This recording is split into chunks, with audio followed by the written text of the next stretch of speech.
Start. পাকিস্তানের মতো এবার বাংলাদেশও ভারতের সঙ্গে ক্রিকেটীয় রাজনীতিতে জড়িয়ে গেল।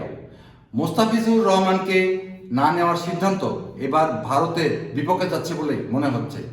পাকিস্তান আগামী টি-20 বিশ্বকাপ ভারতের মাটিতে খেলবে না বলে সিদ্ধান্ত নিয়েছে। তারা সেই ম্যাচগুলো খেলবে শ্রীলঙ্কার মাটিতে, এবং যদি কোনোভাবে সেই ম্যাচটি ফাইনালে গড়ায় তাহলে পাকিস্তান সেটি দুবাইতে খেলবে বলে জানিয়েছে।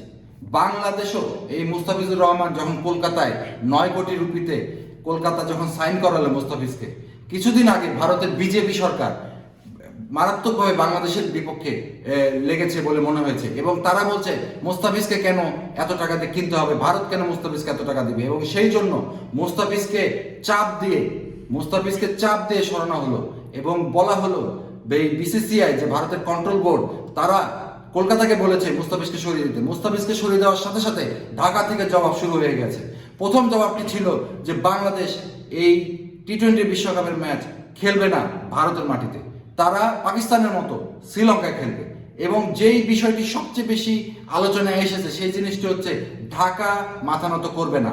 আসিফ নজরুল, যিনি ক্রীড়া উপদেষ্টা বর্তমানে ভারপ্রাপ্ত, তিনি বলেছেন গোলামি করার দিন শেষ, এটা নতুন বাংলাদেশ। এবং এই করা জবাবে ভারতের আর্থিক ক্ষতি আরও বাড়বে। সেটির মূল কারণ হচ্ছে যে ঢাকায় যেই টেলিভিশনগুলো আইপিএল দেখানো হতো, সেই টেলিভিশনগুলো আইপিএল দেখাবে না। কোনো ধরনের সম্প্রচার ইন্ডিয়ান প্রিমিয়ার লিগের বাংলাদেশে হবে না।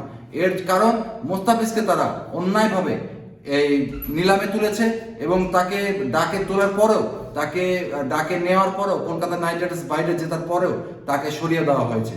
ভারতের এই ধরনের দ্বিমুখী আচরণে কষ্ট পেয়েছে হাজারো ক্রিকেট ফ্যান, এবং যেই কারণে ঢাকায় আইপিএল এর ম্যাচ অনুষ্ঠিত হবে না, আইপিএল এর কোনো কিছু দেখতে পাবে না, সম্প্রচার হবে না ঢাকায়। এবং যেই ম্যাচগুলো টি-20 বিশ্বকাপের, সেখানে বাংলাদেশ অবশ্যই তাদের স্ট্যান্ড ক্লিয়ার করেছে আজকে ভারতকে। ভারত বিবেচনা করে দেখবে যে বাংলাদেশের ইন্ডিয়া যে টি-20 বিশ্বকাপের ম্যাচগুলো ছিল সেটি কবে এবং কখন শ্রীলঙ্কার মাটিতে হবে।